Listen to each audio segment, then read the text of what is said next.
बिस्मिल्लाहिर्रहमानिर्रहीम। इय्याक नअबुदु व इय्याक नस्तईन। अल्लाह ताला की रहमत, करम, फजल और शुक्र के साथ हमने पीड्स, मेडिसन 1, मेडिसन 2, गायनी और सर्जरी 1 और सर्जरी 2, ये सारी हमने आलमोस्ट इसके मैंने MCQs के जो नगट्स हैं शेयर कर दिए। लास्ट रह गए होप्स, इसके थोड़े से है लेकिन मैंने एक और बुक अरेंज की है, वो भी इंशाल्लाह आपको जिन्होंने ग्रुप ज्वाइन नहीं किया वो मेरा ग्रुप ज्वाइन कर ले व्हाट्सएप वाला, ठीक है। मुझे मैसेज कर देना, तो वहाँ पे मैं इंशाल्लाह आप MCQs विद स्टेटमेंट के क्यों इसका ये आंसर ठीक है, ठीक है, वो MCQ जिस तरह UHS में आ जाता है ना, लेकिन आपको कन्फ्यूजन होती है ये नहीं हो सकता ये हो सकता है। ये वाली मैंने बुक अरेंज की है, तो अगर मुझे रिसीव होगी आज तो इंशाल्लाह आज से मैं कोशिश करूँगा शेयर कर दूँ बाकी लोगों के, ठीक है। अब मेडिसन का उनका जी एग्ज़ाम पहला है, तो उसको जो है ना वो जिस तरह मैंने 1 आवर वाली वीडियो बनाई है ना, अब वो कह रहे हैं कि पूरी मेडिसन को 2 पार्ट्स में जो है ना बस हमें वीडियो चाहिए। तो कोशिश करेंगे अगर टाइम मिला तो इंशाल्लाह मैं कोशिश करूँगा कि एग्ज़ाम डेज तक आपका साथ दूँ, ठीक है। कि जिस चीज़ का एग्ज़ाम है, सपोज़ अगर मेडिसन 1 का पहला एग्ज़ाम है तो कोशिश करूँगा कि पहले मैं मेडिसन 1 जो है ना उसकी हाफ़ मेडिसन 1 एक वीडियो में, हाफ़ मेडिसन 1 2। अगर किसी ने कुछ भी नहीं ना पढ़ा, मुझ जैसा नालायक भी है, तो वो at least something is always better than nothing. खुद नालायक से हूँ लेकिन जितना आता है वो आपके साथ शेयर कर दूँगा, इंशाल्लाह कुछ ना कुछ हेल्प हो जाएगी। एनॉमली स्कैन जो है ना वो आपने कब कराना होता है? बेसिकली एनॉमली टेस्ट जो है ना 20 से 22 वीक के ऊपर करते हैं। जितनी फीमेल सुन रही हो, कल को आपने प्रेग्नेंट होना है, ठीक है, तो आपके बच्चे की जो अनाटमी है, ग्रोथ है, नॉर्मल प्लेसेंटल लोकेशन, ये चीज़ें चेक करने के लिए हम जो स्कैन करते हैं आपका 20 से 22 हफ्ते में, वो मेरी जान होता है एनॉमली स्कैन, ठीक है। बाकी हमारे पास होता है डेटिंग स्कैन।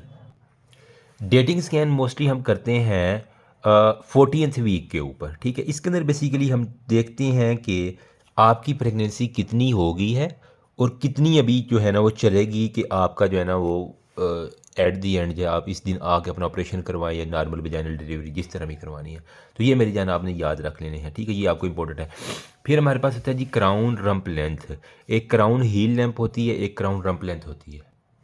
ये एक तरह की ना ग्रेटेस्ट लेंथ है यूँ मैं अगर कहूँ तो, ठीक है। Cranial to caudal of the body जो है ना वो हम स्ट्रेट पोजीशन में ना बच्चे की वो लेंथ ले लिया करते हैं। अगर मैं आपको अगर दिखा सकूँ ना, तो ये देखो, ये बेबी है जी, इसकी हम जो है ना वो ये इस तरह एक लंबी सारी जो है ना वो कहाँ से ले रहे हैं, यहाँ से क्रेनियल टू कॉर्डल, ठीक है। तो ये लेंथ हमारे पास होती है क्राउन, इससे हम डिटेक्ट कर लेते हैं कितने वीक का, ठीक है। ये 13 +- 6 वीक या 11 +- 3 वीक के ऊपर करती है। बाकी हेड सर्कमफ्रेंस जो है ना वो 14 और 20 वीक के ऊपर हम देख लेते हैं। अच्छा, कुछ कंजेनिटल एनॉमलीज़ हैं वो मैं आपको साथ बता देता हूँ। डीफॉर्मेशन हो सकती है जितनी भी गर्ल्स है आपके बेबी के साथ, डिसरप्ट हो सकती है कुछ ना कुछ चीज़, डिस्प्लेजिया हो सकता है, या माल फॉर्मेशन हो सकती है। डीफॉर्मेशन मतलब क्या है? कोई मैकेनिकल फोर्स है जो कि आपके बेबी की जो है शेप को चेंज कर रही है, ठीक है। इसका अंदर क्या है, उसके जो फुट है दोनों आपस की तरफ यूं अंदर की तरफ मुड़े होंगे, इससे हम कहते हैं क्लब फुट हो जाना। तो ये क्या है, डी फॉर्म हो गए है ना किसी भी फोर्स की वजह से। डिसरप्शन क्या है, कोई डिस्ट्रक्शन ऑफ द स्ट्रक्चर हो गया जो कि पहले नॉर्मल बन रहा था। सपोज करें उसके गले के गिर्द एमनियोटिक बैंड जो है ना वो अम्बलाइकस के उसके बाजू के गिर्द कुछ ऐसा लिपट गया है एमनियोटिक में, तो इस वजह से हमारे पास जो कि वो डिस्ट्रप्शन होगी। पहले नॉर्मल था, बन रहा था, लेकिन उसने जो है ना वो लपेटा दे लिया। डिस्प्लेजिया क्या है, अब normal organisation of cell in the tissue, जिस तरह स्केलेटल डिस्प्लेजिया होगा, एक कॉन्ड्रोप्लेजिया होगा, मतलब शुरू से ही अब नॉर्मल उसकी ऑर्गेनाइजेशन हो रही है। बाकी माल फॉर्मेशन क्या है, जो ऑर्गन मार रहे हैं वो मेरी जान हमारे पास है ही डिफेक्टिव। स्पाइना बाइफिडा, उसने फोलिक एसिड ही नहीं खाया, तो हमारे पास जितनी चीज़ें बनेगी वो माल फॉर्म्ड होगी, वो अच्छी नहीं होगी। फिर हमारे पास आ जाता है जी क्राउन रंप लेंथ। ये 45 टू 84 तक जो है ना वो आपको मिलती है। मोस्टली अगर ग्रेटर देन 60 हो तो वो फिर नॉर्मल होती है, ठीक है। 60 से कम मिनिमम 45 तक बेरेबल है, इससे कम नहीं जानी चाहिए, ठीक है। बाकी नक्कल ट्रांसलुकेंसी, इस पे बेसिकली हम क्या करते हैं, जो नक्कल उसकी है ना फोल्ड, उसकी जो है थिकनेस को मेजर करते हैं। अब नक्कल फोल्ड क्या है, जो अनबॉर्न बेबी की जो नेक है ना, गर्दन, ठीक है, वहाँ पे बेसिकली ये उसका हेड है तो यहाँ पे, ठीक है। तो नक्कल ट्रांसलुकेंसी में हम ये जो है ना इसकी थिकनेस को मेजर कर लेते हैं, ठीक है। हमें असेस होता है कि कहीं ये बच्चा डाउन सिंड्रोम का शिकार तो नहीं है। तो ये आपने याद रखा है कि डाउन सिंड्रोम के अंदर ना हमने नक्कल ट्रांसलुकेंसी चेक करनी है। 2.1 है फॉर 45 mm के लिए हमारे पास, ये क्राउन रंप लेंथ ये ली तो उसके लिए 2.1 आता है। 2.7 अगर होगा तो वो 84 mm तक जो है ना वो आपने जाना है। तो ठीक है, CRL हमारे पास कितनी होगी, 45 हो सकती है या 84 हो सकती है।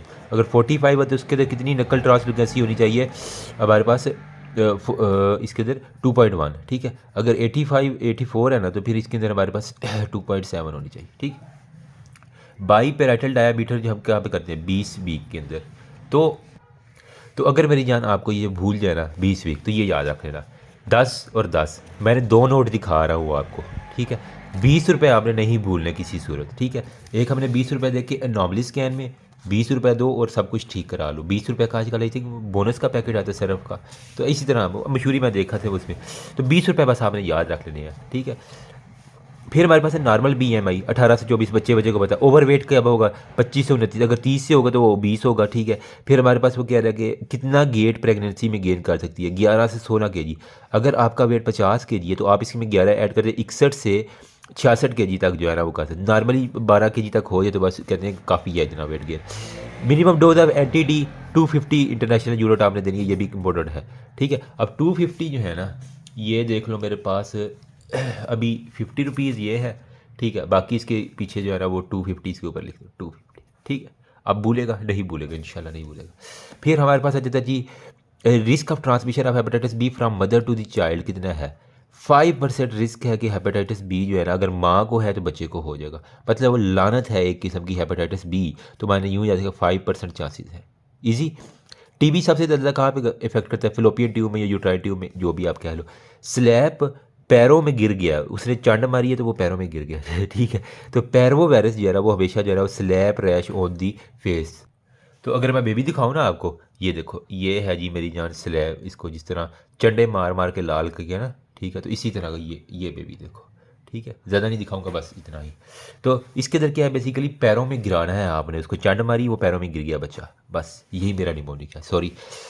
अच्छा, what should be given to prevent eclampsia, eclampsia को मतलब वो हाइपरटेंशन और उससे सारी से बचाने के लिए एक प्री एक्लेम्शिया, एक्लेम्शिया में क्या होता है वो फिट्स भी पड़ने लगती है। तो वो कह रहे हैं कि हमने क्या चीज़ दे रही होती है, एस्प्रिन। तो इसकी देने की क्या वजह है एक्लेम्शिया की, मोस्टली हम प्री एक्लेम्शिया में भी दे देते हैं। ठीक है, अगर किसी को रिस्क हो तो फिर हम उसको अर्जेंटली दे देते हैं। ये बेसिकली जो हमारे पास है ना साइक्लोऑक्सीजनेज 1 एंजाइम, उसको इनएक्टिवेट कर देती है। ठीक है, जिससे हमारे पास जो प्रोस्टाग्लैंडिन की सिंथेसिस है इनहेबिट एक तरह से इसने करनी है इन्फ्लामेशन, तो एस्पिरिन आपने दे देनी है चुप करके। मज़ा आया कि नहीं आया ये। बाकी हमारे पास है जी female has risk of diabetes, OGD should be at 24 to 28 week. अब ये 20 है और यार मेरे पास सिक्के ही नहीं है, मेरे वॉलेट में नहीं है अभी, चलो गुजारा करो। 20 है ना तो इसके ऊपर मैं लिख देता हूँ 24। ठीक है, तो ये छोटा सा मैं लिख दिया। मुझे लगता है नोट पे लिखना कोई ज़्यादा अच्छी बात नहीं है, लेकिन मैं जस्ट इसको निमोनिक बनाने के लिए। ठीक है, in previous history of diabetes the first 60 to 18 week में हमारे पास होती है, पहले हम कर देखते हैं, फिर हमारे पास 24 to 28 वीक में करते हैं। मैक्सिमम एमनियोटिक फ्लूइड जो है ना वो 38th वीक के ऊपर हमारे पास कितना होता है, 1000 ml होता है। अब 1000 को मैंने याद किस तरह किया हुआ है, ये मेरी जान 1000 ml आपने, आपका एमनियोटिक फ्लूइड होगा जब आप 38 वीक के ऊपर होंगे। ईजी, कोई मसला है इसमें, बस मैंने यही याद किए हुए। अच्छा, मुझे नोट्स मैं क्यों दिखा रहा हूँ, जब भी कोई आपकी ऐसी आदत लग जाएगी जो आपसे ना छूट रही हो, ठीक है, तो आप क्या करो, एक नोट लो और उसके ऊपर जो है ना वो उसके साथ खुद को एडजस्ट कर लो। जब आपका नोट ज़ाया होगा ना थोड़ा सा, तो आपको शर्मिंदगी होगी यार ये मैं क्या कर रहा हूँ। Lambda sign is the typical feature of dichorionic pregnancy, ये तो सीधी सीधी बुक की लाइन है, इंपॉर्टेंट है। लंबा 2 है, ठीक है, LD है, कहते हैं LDH से अप्रूव सोसाइटीज़, तो LDA जो है ना वो लेमडा साइन डाइकोरियोनिक में हमारे पास होती है। ठीक है, LDC जो याद कर लो या डाइकोरियोनिक में। एब्रियोटिक डेथ इंडिकेट ओलिगोहाइड्रोडियाज, कब उसको एलिको अगर हमारे पास लेस देन 5 सेंटीमीटर, पोली क्या होगा जब 25 सेंटीमीटर, मतलब लानत जो है ना इससे कम होगा तो ओलिगो है। एमनियोटिक फ्लूइड इंडेक्स अगर 25 सेंटीमीटर से ज़्यादा तो हमारे पास जो है 15 मल्टीप्लाई बाई 5, यहाँ पे 5 है और ये इसका कर दो। ठीक, मज़ा आया।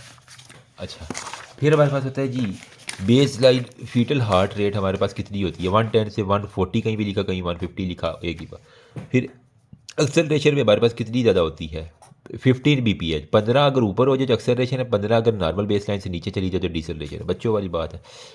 ठीक है, बायोफिजिकल प्रोफाइल नॉर्मल होती है अगर 8 से 10, क्या ये पूरी नहीं लिखी हुई।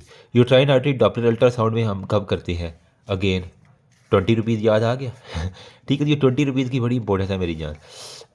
CVS and amniocentesis done for Down syndrome और हमारे पास सिस्टिक और थैलेसीमिया में, ठीक है, थैलेसीमिया डाउन, ठीक है, ये याद कर लो। बाकी सिस्टिक याद आता है। CVS जो है ना हमने 11 वीक के ऊपर करना है। अब दिल का मामला है तो 10 रुपये से देने से बच्चे का दिल बड़ा खुश हो जाता है, ठीक है। तो CVS के लिए मेरी जान आपने सिर्फ 10 रुपये देने CVS, ठीक है। तो CVS एट 11th वीक में। एम्ब्रियोस्टेंसिस आपने 15 वीक के ऊपर करनी है अगर मिस कैरेज का चांस है।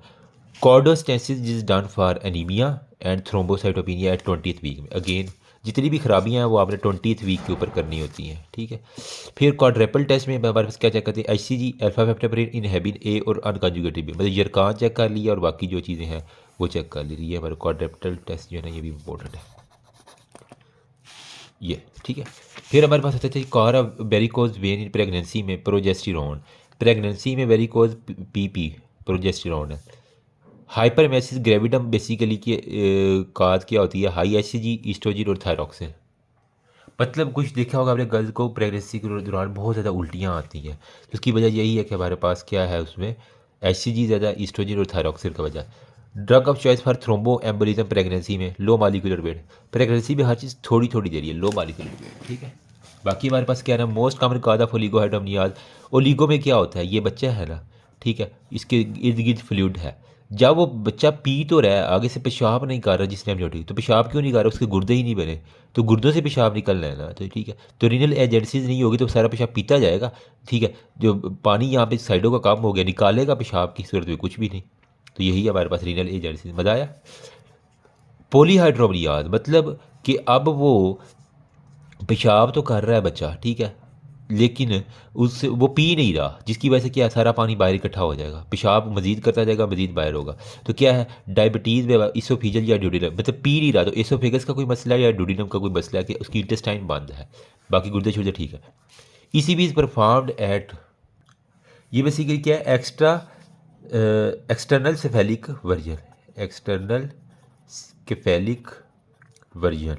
इसके अंदर हम ना बेबी को जो है ना वो ट्राई करते हैं कि उसकी ना ब्रीच डिलीवरी हो जाए, कि वो अब इजीली जो है ना उसकी जो बटक्स हैं वो पहले आए। तो इसके लिए हम प्रोसीजर जो मैं करते हैं ये वाला, हाथों से जो है ना ऊपर से ही हम इसको जो है ना वो घुमा लिया करते हैं। इसके मतलब एक्सटर्नल के फैली, मतलब बाहर से ही हम हाथों को घुमा के ना तो उसके बच्चे की पोजीशन ठीक करने की कोशिश करती है, इसलिए करते हैं। ये कब करते हैं, 37 भी, मतलब 38 से एक काम कर लो 37। डिलीवरी आप लेग बाय पिनार्ड से ना, ठीक है, तो पैन की टांग, ठीक है, पैन की टांग। लेग की डिलीवरी जैसे पिनार्ड मैनोवर करते हैं।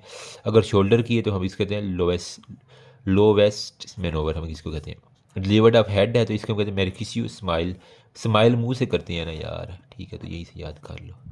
वेट मैनोवर हो गया। TAR test for RH incompatibility को हम कहते हैं क्लिहास टेस्ट। हमारे पास ये इंपॉर्टेंट है सारे, ये सारे इंपॉर्टेंट है, ठीक है। बस ये रट्टा लगाने वाली चीज़, अब इस टेस्टों के मैं क्या कंसेप्ट बताऊँ। NTD में हमारे पास क्या होता है, 24 से 34 वीक में या 72 आवर ऑफ द डिलीवरी के अंदर अंदर आपने NTD देना होता है। जाइगोट की division, dichorionic diamniotic less than 3 days में, ठीक है। मोनोकोरियोनिक डाई एमनियोटिक मतलब 2 एमनियोन है लेकिन कोरियोन एक ही है, ठीक है। 3 to 8 सॉरी।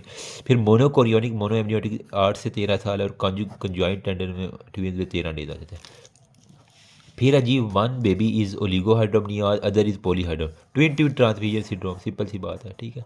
ट्विन ट्विन, एक बेबी ज़्यादा खा रहा है, दूसरा बेबी कम खा रहा है, तो सोखड़ा हो जाएगा उसको। Dichorionic diamniotic delivery 37 में करती है। मोनोकोरियोनिक जो है ना वो 36 में कर दिया करती है। एक कोरियोन है तो मसला होगा, इसलिए जल्दी करनी पड़ेगी, ठीक है। ट्रिपल वाली जो है ना वो हम 34 में, जितने ज़्यादा है उसका खतरा। क्वाड्रेपल 28 वीक के ऊपर। प्री टर्म लेबर अगर 27 से पहले उसको दर्दें शुरू होगी, 37 से पहले सॉरी, तो इसको प्री टर्म कहेंगे। पोस्ट टर्म अगर वो 42 के बाद शुरू। मोस्ट कॉमन कहा था प्री टर्म लेबर क्या है, सर्वाइकल वीकनेस है। ये जो बर्गर गर्ल्स है ना, इनकी सर्वैक्स मैंने देखा है कि बहुत वीक होती है, ठीक है, जितना मेरा गायनी का एक्सपीरियंस है। ये जो होती हैं ना पठानियाँ, जो जो चरा रही होती हैं, गाय भैंसे भेड़ बकरी सारा दिन चलती रहती है, इनके मसल बड़े स्ट्रॉन्ग होते हैं। लेकिन ये जो बर्गर गर्ल्स हैं ना, ये मोस्टली लाहौर की या इस्लामाबाद की है, इनके अंदर इतनी ताकत ही नहीं होती। तो फिर प्रोम्स बेसिकली इसके अंदर, सॉरी गर्ल्स अगर कोई ये रहा बाद में यार खिलाफ हो जाते हैं लोग। Most common complication in PROM is मतलब प्री बच्योर जो है ना वो हमारे पास रप्चर ऑफ विब्रेन होती है, कोरियो एमनियोटाइटिस हमारे पास इसकी बड़ी वजह है। अच्छा, फिर है the treatment to prevent premature lungs, तो इसके लिए स्टीराइड दे दो ताकि लंग्स तो एटलीस्ट मेच्योर हो ना यार, ठीक है। फिर प्रिवेंशन ऑफ प्रीटर्म लेबर कैसे करते हैं, प्रोजेस्टेरोन और सर्वाइकल के इलाज के जरिए हम करते हैं। Drug of choice to prevent severe in pregnancy magnesium sulphate FgSO4, ये पक्का पक्का MCQ है। झटके जहाँ पे लगेंगे वहाँ पे मज को झटके लगा देने, ठीक है, मज को दौरे पड़ रहे हैं। सीएच को कंट्रोल के लिए FgSO4, ठीक। फिर हाइपरटेंशन को मिथाइल डोपा, डोपा दे दो उसको, ठीक है। सीवियर हाइपरटेंशन में delivery of baby at 34 week के ऊपर आप कर दो। एक्लेम्शिया का शिकार है तो फिर इसके अंदर डॉपलर अल्ट्रासाउंड की आर्टरी में हमने अगेन 22 से 24 20 रुपये आ गए, इसी ऊपर चले जाओ 22 से 24 के ऊपर। हेल्प सिंड्रोम बेसिकली हम ट्रीटमेंट ऑफ हेल्प सिंड्रोम। अच्छा, हेल्प के अंदर होता बेसिकली क्या है, एक मेरी जान हीमोलाइसिस होगा, ठीक है। एलिवेटेड हमारे पास क्या होगा, लीवर एंजाइम्स हो गए, ठीक है। फिर हमारे पास क्या होगा, लो प्लेटलेट होगा। तो ये एक ट्राइएड बनता है जिसे हम हेल्प सिंड्रोम कहते हैं। इसको हमें क्या करना है, बेबी की फ़ौरन से डिलीवरी करवा देनी। Small for gestational age foetus less than 10 percentile से करा, अगर 10 से 90 परसेंटाइल तो फिर नॉर्मल है। ये मैंने पीरियड्स में बताई, अगर 90 से ऊपर है तो लार्ज फॉर गेस्टेशनल एज है। Most common cause of FGR is under nutrition, foetal growth restriction की लिए वजह क्या है, माँ को रोटी नहीं देते बेचारे वो ससुराल वाले, ठीक है। बाकी फर्स्ट ट्राइमेस्टर में अगर हाइपर थायराइड की शिकार है तो प्रोपाइल थायरोयूरासिल, अगर सेकंड और थर्ड में कार्बामीमाजोल जो है ना दे दी। ये बार बार MCQ है, इंपॉर्टेंट है, ठीक है। Most specific test for diabetes क्या, ओरल ग्लूकोज टॉलरेंस टेस्ट है, ठीक है। फिर हमारे पास होता है जी प्रेगनेंसी में लो मॉलिक्यूलर वेट हेपरिन देती है, एक्लेम्शिया के लिए एस्पिरिन देती है, ऑलरेडी कर लिया, ठीक है। और डायबिटीज़ वाले केसेस में हमारे पास क्या है, दिल के मामलात बड़े गंदे होते हैं इनके बच्चों में, ठीक है। तो कार्डिक एनोमली जो है ना वो सबसे ज़्यादा खतरनाक है डायबिटीज़ के अंदर, ठीक है। शुगर दिल के ऊपर जाके हमला किया, दिल पर हमला, ठीक है। फिर हमारे पास क्या होता है कि न्यूरल ट्यूब डिफेक्ट जो है ना वो फोलिक एसिड जो जितनी भी गर्ल्स है ना, जब आपकी शादी होने वाली हो तो प्लीज़ अगर आप प्लान कर रही है कि आपने बेबी को जाते ही टपाटा करवा लेना है, मतलब प्रेगनेंसी अटेन करनी है इन सिंपल वर्ड, तो प्लीज़ आप फोलिक एसिड शादी से पहले शुरू कर लेना, ठीक है, क्योंकि उसको असर होते होते भी कुछ टाइम लग जाता है। अब उम्र क्या करती है, जब प्रेगनेंसी अटेन होती तब लेने का फ़ायदा नहीं है, क्योंकि फिर उसका असर होने में टाइम लगेगा जब तक कि बच्चे को वो फिर न्यूरल ट्यूब डिफेक्ट हो जाए। किस वजह से, स्टिचिड टाइप सेव 9 वक्त से पहले जो है ना हमेशा काम किया करना, ठीक है। ड्यूरल ट्यूब डिफेक्ट वही होता है। मोस्ट कॉमन हेपेटाइटिस प्रेगनेंसी में की है, हेपेटाइटिस ए है, ई सॉरी, ठीक है। एनीमिया इन प्रेगनेंसी में आयरन डेफिशिएंसी नहीं, जारी बात है आयरन की कमी, खून की कमी है, ठीक है। तो इसलिए माँ को कहते हैं अनार खाओ, आयरन वाली चीज़ें खाओ, चिकंदर खाओ, इस तरह की चीज़ें ज़्यादा खाना है, ठीक है। स्लैब रैश, पैरों में थप्पड़ मार कर गिरा दिया। Baby born with no sign of life, still birth, इसका ये डेफिनेशन है, ठीक है। फिर हमारे पास आता है अगर 7 डे ऑफ गेस्टेशन है तो पेरी डेटल पीरियड, ये मैंने पीरियड्स में सारी डेफिनेशन क्लियर की हुई है। पर drug of choice for puerperal साइकोसिस के लिए क्या है, tricyclic anti depressor TCA। Colostrum basically expired 16 weeks of gestation है, हाई क्वालिटी ऑफ IgA, जो माँ की बोली होती है ना, इसको हम क्लस्ट्रम कहते हैं, ठीक है। तो अमूमन क्या करते हैं जो पिंडों वाले जो होते हैं ना लोग, ये कहते हैं नहीं जी माँ का पहला दूध जो है ना वो ज़ाया करवा देते हैं, ठीक है। मतलब जिस तरह बकरी को चो के उसका दूध ज़ाया करवाना होता है ना, मैंने खुद देखा है कि वो इतनी जो हालत है वहाँ पे कि वो माँ का पहला दूध ज़ाया करवा देते हैं, नहीं जी माँ का दूध पहला नहीं पियाना। एक्चुअल में उसमें high level of IgA protein होती है जो बच्चे को ज़रूरी होती है, लेकिन वो क्या करते हैं, वो बस उसको कहते हैं कि नहीं जी इसको जो है ना वो चो के तो जी सुट दो दूध नू, ऐसा ना किया करें, ठीक है। अगर कोई देहात से है तो प्लीज़ अपने अंदर ये अवेयरनेस उधर फैलाएं। सुसाइडल थाट्स, डिप्रेशन में, ऑडिटरी हेलुसिनेशन, साइकोसिस, इसके अंदर किसी शिज़ोफ्रेनिया के अंदर मोस्टली हमने देखा था। Fever, tachycardia, abdominal discomfort at 6 week of delivery, puerperal sepsis. Already हमने आज मैंने बनाई है मेडिसिन की वीडियो, साइकेट्रिक की भी, तो इसके अंदर भी मैंने बताया था। Lochia in the first few days is called lochia. तो लोचिया, लोचिया जो भी कह लो, लोचिया ये अमूमन पढ़ते हैं लोशिया, ठीक है। ये बेसिकली होता क्या है, फीमेल्स जब आप बच्चे को दे दोगी ना बर्थ, उसके बाद जो है ना थोड़ी देर बाद म्यूकस, ब्लड और यूट्राइन टिश्यू वो बाहर आ जाते हैं, ठीक है। तो जो आपका फर्स्ट फ्यू डेज़ में आते हैं उसे लोशिया रूब्रा कहते हैं। फिर अगर हफ्ते के बाद भी ये आ रहे हैं तो इसे लोशिया सिरोसा कहते हैं, ठीक है। अगर एक मंथ के अंदर आया तो फिर इसमें लोशिया एल्बा कहते हैं ठीक है। ये ज़रूरी होता है कि जो गंद वगैरह वहाँ पे उसकी सफाई हो जाए, ठीक है, और तुम अपने रब की कौन कौन सी नेमत को झुटलाओगे। Haemorrhage within 24 hour to 6 week, secondary postpartum haemorrhage हो गया। ठीक है, मतलब एक दिन अब गुजर गया है तो उसके बाद जो हुआ तो वो हमारे पास हेमरेज जो टाइप अबावी ऑक्सीटोसिन दे सकती है ट्रीटमेंट इसकी। ब्लड लॉस हमारे पास अगर आधे लीटर से ज़्यादा है, 500 ml से ज़्यादा है, ठीक है, तो हमारे पास मेजर पोस्ट पार्टम हेमरेज में हमारे पास अगर 2.5 लीटर से ज़्यादा चला गया ब्लड तो फिर बहुत खतरा है। Most common cause uterine atony हमारे पास होती है, तो यूट्राइन अपनी टोन ही लॉस कर देती है जिससे वो कंट्रैक्शन नहीं करती और हमारे पास सारी गड़बड़ी हो जाती है। ठीक है, फिर हमारे पास आता है जी painful bleeding during pregnancy third trimester में। तो थर्ड ट्राइमेस्टर में जो इसका क्या मतलब है कि हमारे पास प्लेसेंटा वहाँ से अब्रप्ट हो चुका है और वो खतून आती है कि डॉक्टर साहब मैंने तो ब्लीडिंग ही नहीं रोक दी थी। Painless bleeding in third trimester placenta previa, मतलब वो थोड़ा सा लुढ़क गया है, परे हो गया। ठीक है, यहाँ पे उखड़ गया, यहाँ पे थोड़ा सा परे हो गया। ठीक है, यहाँ पे हमने क्या करना है, फिर सी सेक्शन करना होता है। ऐसे में डायामीटर ऑफ पेल्विस का क्या है, एंटीरो पोस्टीरियर पेल्विक इनलेट में 11 एंटीरो पोस्टीरियर है और ट्रांसवर्स 13 है पेल्विक इनलेट के ऊपर। फिर जो दरमियान वाला है और फिर पेल्विक आउटलेट है, तो आउटलेट मिड पेल्विस 12-12 होता है, मतलब जितना आगे है उतना पीछे। ये सपोज करें फीमेल की पेल्विस है तो ये मिड वाला जो है ना जितना ऊपर नीचे उतना दाएं बाएं है। लेकिन जो पेल्विक इनलेट है अंदर वाला है उसमें क्या होता है, एंटीरो पोस्टीरियर कम होता है लेकिन ये ट्रांसवर्स जो है ना वो ज़्यादा होता है। अगर आप एंड वाला जो है ना वो देखेंगे तो वहाँ पे क्या होगा, वहाँ पे मेरी जान एंटीरो पोस्टीरियर जो है ना वो कम है, इंटीरियर पोस्टीरियर ज़्यादा है आगे और पीछे, लेकिन ट्रांसवर्स वाला जो है ना वो छोटा है, वो 11 होगा, 11-13, 12-12 और फिर 11-13। ठीक है, तो ये आपने बस याद रखना, ये इंपॉर्टेंट है, यूक्यू है, आपको पता होना चाहिए। प्यूडेंटल नर्व ब्लॉक कहाँ पे करती है, इसके स्पाइन के ऊपर करती हैं, ये भी इंपॉर्टेंट है। स्टेशन का इसके स्पाइन के ऊपर करती है। -1 अबव दी स्पाइन, +1 जो है ना वो बिलो दी स्पाइन हम यूज़ करते हैं। तो ये भी एक दफ़ा इंपॉर्टेंट है, कहीं पे मैंने देखा था कि -1 अबव अगर स्पाइन जाना है तो -1 -2 -3, अगर बिलो जाना है तो +1 +2 हम यूज़ करते हैं। अच्छा, डिलीवरी के लिए मोस्ट फेवरेबल क्या है, गाइनोकोकाइड। गाइनी में हमेशा याद रखना गाइनोकोकाइड, मैंने जी कहते हैं, जी फेवरेबल होता है, जो बंदा जी कहता है वो फेवरेबल होता है। मर्द जो है ना वो एंड्राइड फ़ोन यूज़ करते हैं, मर्दों की पेल्विस एंड्राइड होती है। Which diameter is disturbed in the anthropoid pelvis, sub occipito frontal या ओपी पोजीशन के अंदर हमारे पास जो है ना डायमीटर डिस्टर्ब्ड होता है एंथ्रोपॉइड में।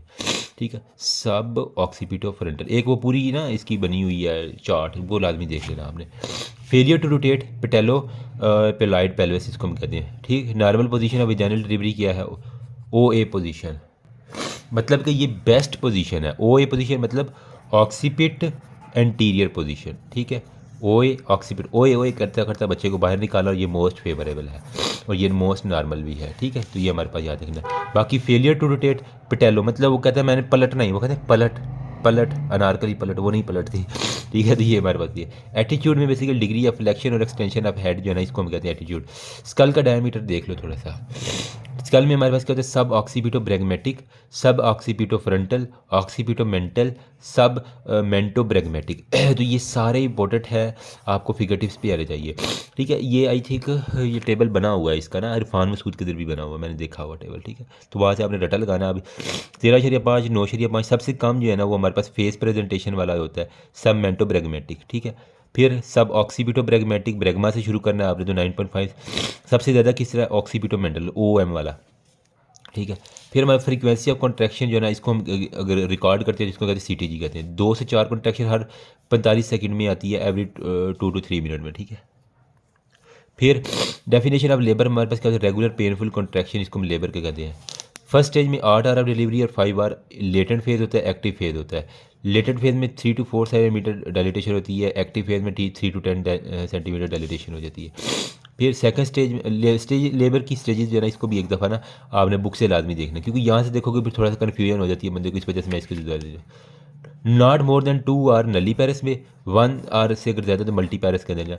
ठीक है, अगर क्योंकि नई नवेली जो दुल्हन है ना उसके अंदर जो हमारे पास लेबर होगी, ठीक है, क्योंकि वो नई नकोर है तो उसको 2 घंटे लगेंगे आराम से। लेकिन जो ऑलरेडी यूज टू है तो वो 1 घंटे के अंदर अंदर जो है ना वो सारी की सारी उसकी सेकंड स्टेज खत्म हो जाएगी। प्रोलॉन्ग लेबर, अगर नई नवेली जो दुल्हन है वो प्रेग्नेंट हुई है उसके अंदर जो लेबर होगी वो 12 घंटे से प्रोलॉन्ग लेबर अगर ज़्यादा चल जाए। लेकिन मल्टीपैरस जो यूज टू है उसके अंदर 8 घंटे से ज़्यादा चली जाए प्रोलॉन्ग लेबर, इसको हम कहेंगे। ये मेरा निमोनिक है, सॉरी फॉर दैट, लेकिन ये मैंने ऐसे ही बनाया हुआ। ठीक है, जो जवान और नई पहली दफ़ा बनेगी ना उसके अंदर टाइम ज़्यादा लगेगा। ठीक है, इंडिकेशन ऑफ EFM बेसिकली क्या होता है, ये होता है जी इलेक्ट्रॉनिक फीटल मॉनिटरिंग, ठीक है, इलेक्ट्रॉनिक फीटल मॉनिटरिंग। ये बेसिकली कहता है कि हम इसके अंदर क्या देखते हैं, अब नॉर्मल फीटल हार्ट रेट और मदर को बुखार है तो इसके अंदर हम लाजमी ये कर लिया करते हैं। फीटल असेसमेंट लेबर में Pinard steth, Doppler, CTG, first scalp electrode हम यूज़ करते हैं। ग्राफिक रिकॉर्ड, इसको हम पार्टोग्राम कहते हैं, ये भी एक इंपॉर्टेंट है, ये भी मैंने बार बार देखा है MCQ. Sign of foetal compromise CTG में लॉस ऑफ बेसलाइन वेरिएबिलिटी और डिसल्ट्रेशन हमारे पास ये है ना कि इसका मतलब क्या है, सीटीजी कंप्रोमाइज है। एक तो उसकी डिसल्ट्रेशन हो रही है, 15 बीट्स कम हो रही है नॉर्मल से, और साथ में उसकी ना वेरिएबिलिटी लॉस हो रही है सारी। फिर है जी एपिजियोटमी जो है ना वो हम कब करते हैं, मतलब अगर ऑब्स्ट्रक्टेड लेबर है तो हम क्या करते हैं, जो उसकी है ना वेजाइना, ठीक है, वहाँ पे इंसिजन दे के उसको उस रास्ते को बड़ा कर लेते हैं। तो ये सेकंड स्टेज ऑफ लेबर में हमने हमेशा करनी होती है, ठीक है। तो 20 रुपये याद रख लो, सेकंड स्टेज आपने करनी है एपिजियोटमी।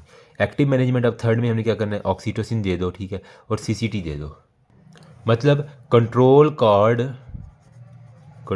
कार्ड ट्रैक्शन हम इसके अंदर कर लिया करते हैं तो वो बाहर आ जाता है बेबी। काज ऑब्स्ट्रक्टिव लेबर, पावर, पैसेज और पैसेंजर, 3 पे आपने याद रख लेना है। या तो पावर नहीं लग रही, या जो पैसेज है रास्ता ख़राब है, या पैसेंजर है वो मसला कर रहा है जो बेबी है।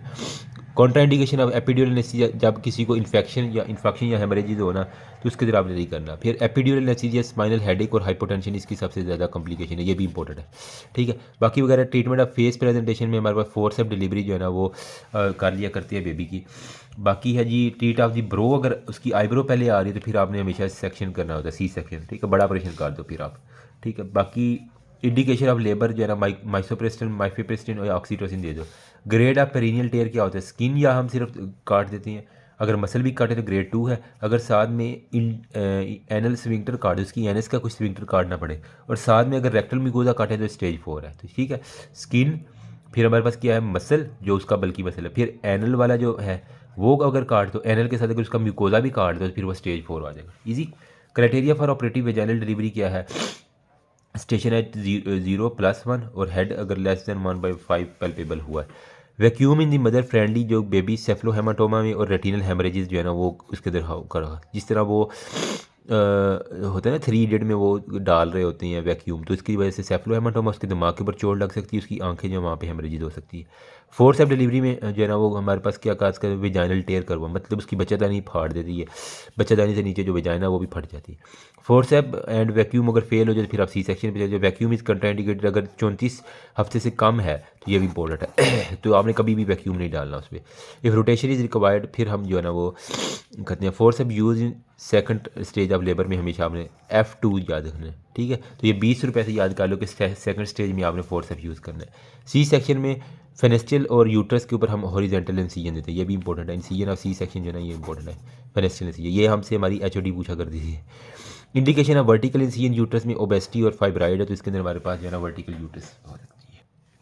तो यार मेरे ख्याल में आज के लिए इतना ही काफ़ी है। तो अल्लाह ताला की रहमत, करम, फजल और शुक्र के साथ हमने ये गायनी के भी जो थे इंपॉर्टेंट वाले, ठीक है, कुछ करके जाओ ना जाओ लेकिन ये आपने किसी सूरत छोड़ के नहीं जाने। बाकी मैं आपके साथ शेयर कर देता हूँ, इसको इधर रीड करना, बाकी मैं व्हाट्सएप ग्रुप के अंदर बाकी भेज देता हूँ। जो लोग ऐड नहीं है व्हाट्सएप ग्रुप के ऊपर, ठीक है, तो वो वहाँ से जाके मेरे PDF पहले ऐड हो जाना, मुझे मैसेज कर देना, मेरी टीम आपको ऐड कर देगी, ठीक है। तो इंशाल्लाह फिर हम, ठीक है, इसका जो है स्क्रीनशॉट बस ले लो। बाकी इसके ऊपर मुख्तलिफ यूट्यूबर ने वीडियो बनाई हुई है, लेकिन ये वही ऑलमोस्ट रिपीट है, कोई एक आध इसमें नया होगा तो होगा, लेकिन इसका मैं अभी PDF बना के इंशाल्लाह शेयर कर देता हूँ, कोई इतना इशू नहीं है, ठीक है। तो that's all about, thank you so much, remember me also your pieces पर। एक्चुअली मेरी आज तबीयत काफ़ी नासाज है, मेडिसिन तो हालांकि मैं पूरी ले चुका हूँ, लेकिन फिर भी पता नहीं क्या सर्दी लग गई है तो क्या। ये तो पाकिस्तानी जो है ना शादियाँ, ये मुझे ले डूबेंगी। एक तो ज़िद कर लेती हैं, ऊपर से कहते हैं नहीं जी हम नाराज़ हो जाएंगे, अगर तुम ना आज सारी उम्र के लिए नाराज़ रह जाएंगे। मैंने अब सोच लिया जो नाराज़ होता है जाए भाड़ में, अपनी सेहत के ऊपर कंप्रोमाइज़ मैंने कभी नहीं करना। Pre term labour, okay. बाकी ये है जी इन्फेक्शन के बारे में कुछ। अच्छा, वीडियो की क्वालिटी इंक्रीज़ कर लो, आपके पास ऑप्शन है, ये मैं HD क्वालिटी में सारी वीडियोस अपलोड कर रहा हूँ। अगर आपका इंटरनेट स्लो होता है तो यूट्यूब ऑटोमेटिकली आप वीडियो की क्वालिटी जो है ना डाउन कर देता है, आप इसको खुद अप कर लिया करो। अपना इंटरनेट चेक करो, नंबर सेकंड में वीडियो की क्वालिटी 720p या 180p के ऊपर रख के देखा करो, तो फिर वो ईजिली हर चीज़ क्लियर आ जाती है। That's all about. बाकी इंशाल्लाह मैं इसको व्हाट्सएप ग्रुप के अंदर शेयर कर रहा हूँ, तो दुआओं में याद रखना। बाकी सुबह से इंशाल्लाह मैं सोच रहा हूँ कि मेडिसिन की जो हैवी वाली वीडियो है ना, मतलब हाफ़ मेडिसिन एक वीडियो में, बाकी हाफ़ मेडिसिन जो है ना दूसरी मेडिसिन 1 की 2 वीडियो, मेडिसिन 2 की भी 2 वीडियो। क्या ख्याल है आप लोगों का? ठीक है, क्योंकि इसकी रिक्वेस्ट ज़्यादा थी तो मैंने कहा चलें यार शेयर कर देते हैं। Thank you so much, remember me also your precious prayer. अल्लाह हाफिज़।